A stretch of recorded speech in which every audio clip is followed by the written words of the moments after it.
zaona mfumu komwe angelo aimba nthawi zonse.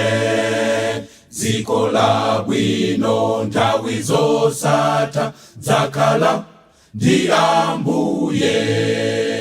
Zaona mfumu komwe angelo aimba nthawi zonse.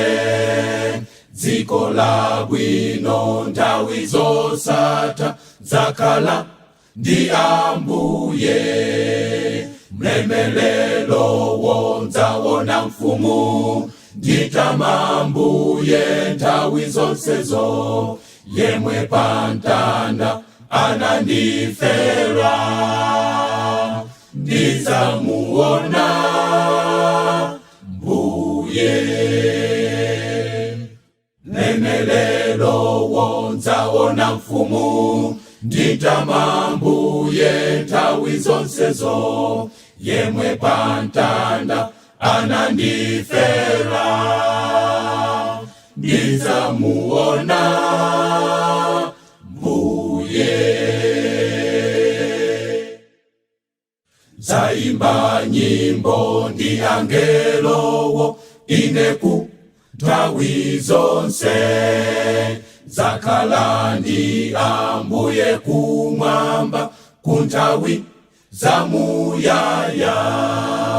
Zaimba nyimbo ndi angelowo ineku nthawi zonse. Zakhala ndi Ambuye kumwamba kunthawi zamuyaya.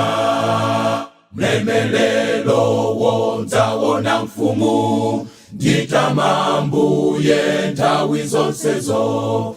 Yemwe pantanda anandifera ndidzamuona Mbuye.